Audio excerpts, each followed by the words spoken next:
Have you ever saved a text message, not because it was sweet, not because it made you laugh, but because you were afraid no one would believe you? Have you ever recorded a phone call or screenshot a conversation just to prove to yourself that it actually happened? If you have, this video is for you. And what I'm about to tell you is something most people don't realize until it's far too late. There is one behavior that almost every single victim of covert narcissistic abuse has in common. It doesn't look like a red flag. It looks like anxiety. It looks like being forgetful. It looks like you just need reassurance. But it's not any of those things. It's called gaslighting.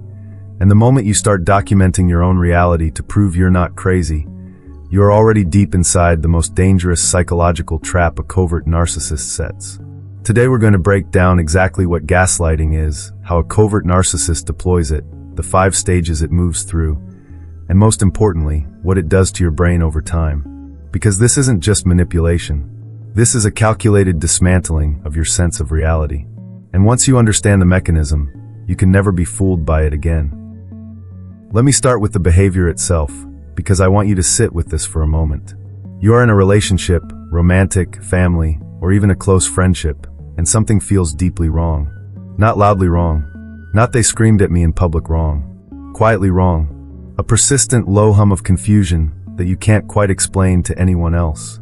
And so you start doing something you've never done before in any other relationship. You start keeping records.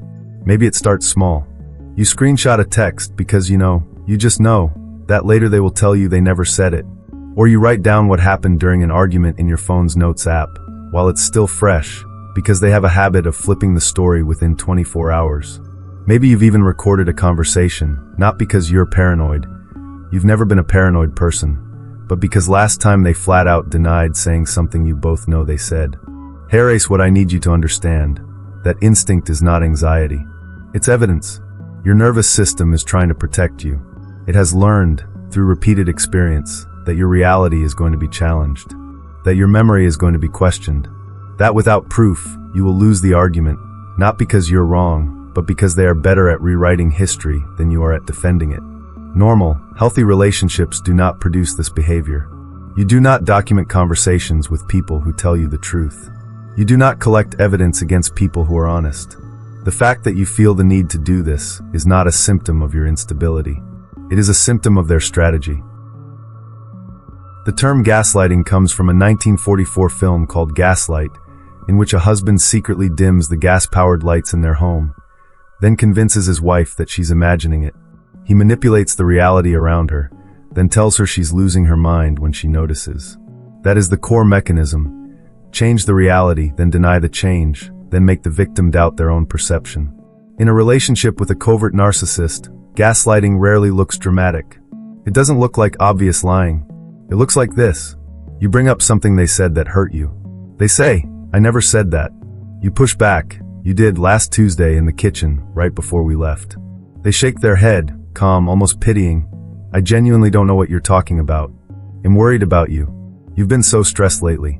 And here's the insidious part. They say it so calmly, so convincingly, without aggression, without raising their voice. Just concern. The kind of concern that makes you feel like maybe you are stressed. Maybe you are misremembering. Maybe the problem is you. That calm delivery is not accidental. It's the signature of the covert narcissist. Where an overt narcissist might rage and intimidate, the covert narcissist stays measured. Soft-spoken, which makes the gaslighting land harder, because they seem so reasonable while you seem so reactive. Psychologists define gaslighting as a form of psychological manipulation in which a person causes another to question their own memory, perception, and sanity. It is considered a form of emotional abuse. And it is far more common than most people realize, because most people think manipulation looks loud. It doesn't. The most effective manipulation is quiet. Gaslighting isn't a single event. It's a process. It moves through 5 predictable stages, and once you see them, you'll recognize exactly where you are or where you've been. Stage 1, disbelief. This is the first time it happens. They deny something you know is true, or they twist an event you both witnessed. Your initial reaction is confusion, not alarm. You think, surely I must be misremembering. Surely they wouldn't just lie about something so specific. You give them the benefit of the doubt. Of course you do, you care about them. And they seem so certain. So this stage ends with you silently questioning yourself, while they move on as if nothing happened. Stage 2, defense. By stage 2, it's happened enough times that you start pushing back. You bring receipts, you remember details, you reference specific dates, you try to prove your version of events. This is when the documentating behavior often starts. But this is also when the covert narcissist escalates subtly. They don't just deny anymore. Now they reframe you. You're too sensitive. You're always making things into a drama. You're exhausting to argue with. The goal at this stage is to make the cost of defending your reality so high, emotionally, relationally, that you start to question whether it's worth it. Stage 3, depression. Stage 3 is where the real damage sets in. You've stopped arguing as much, not because you believe them, but because you're tired. Exhausted in a way that's hard to explain to people outside the relationship. You start to withdraw. You become quieter. You stop sharing things with friends and family because explaining the situation requires you to explain 5 previous situations first. And even then, it sounds almost unbelievable. How could someone do this? People who haven't experienced it often don't understand it. And that isolation from your own support network is exactly what the covert narcissist needs. Stage 4, dependency. This is the most dangerous stage, and it is the stage most victims don't realize they've reached. By now, your sense of reality has been so consistently challenged that you've stopped trusting your own judgment. When something feels wrong, you no longer act on that instinct, you question it. Am I overreacting again? Am I being too sensitive? Maybe I did misunderstand. And this is the part that is hardest to hear, you start turning to them for reality checks. The very person who is distorting your reality becomes the person you ask to confirm what's real. And they know it. This is the moment the covert narcissist has been working toward from the beginning.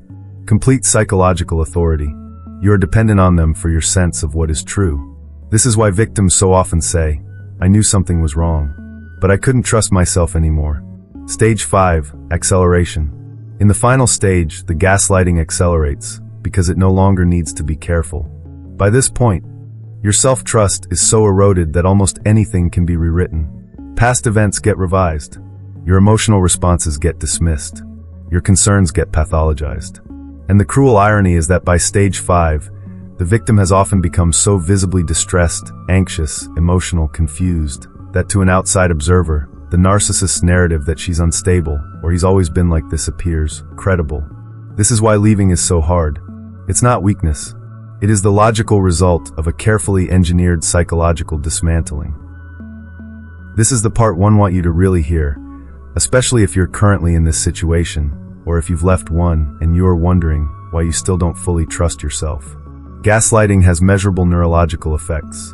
When you are repeatedly told that your perception is wrong, your brain begins to operate in a state of chronic threat.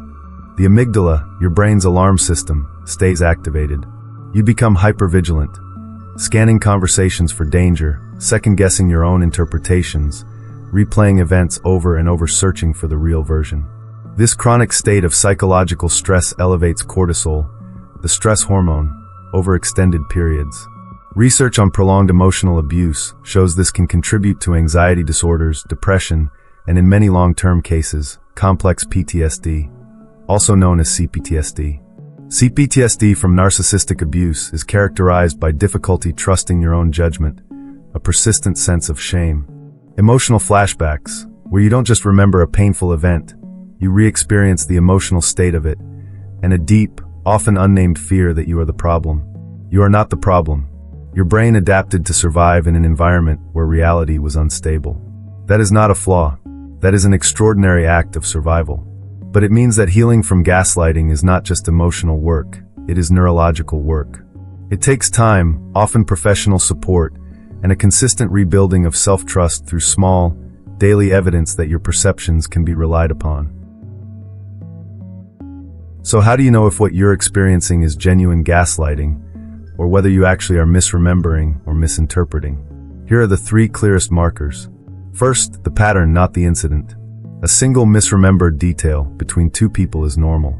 A consistent, repeating pattern where you are always the one who got it wrong, where your memory is always the one that's faulty, is not. Trust the pattern. Second, how you feel after conversations. After a disagreement with a healthy person, you might feel hurt or upset, but you still feel like yourself. After an interaction with a gaslighter, you feel confused, disoriented, like the ground shifted under you and you can't quite find solid footing again. That feeling has a name, and it's not a coincidence. Third, the documentation instinct. They'll say it again because it matters. You do not record conversations with people who tell you the truth. If your instinct is to document, your instinct is trying to tell you something. Listen to it. If you're watching this and something landed, if you felt that uncomfortable recognition in your chest while I was describing those 5 stages, I want you to know something. Recognizing it is not the end. It's the beginning. The fact that you're here, seeking information, trying to understand what's been done to you, that is your self-trust starting to come back.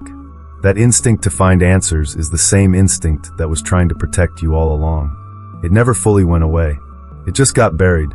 In the next video, we're going to cover 3 phrases that a covert narcissist will never say, and the psychology behind why they're incapable of saying them. It will give you one of the clearest real-time tests you can apply to any relationship.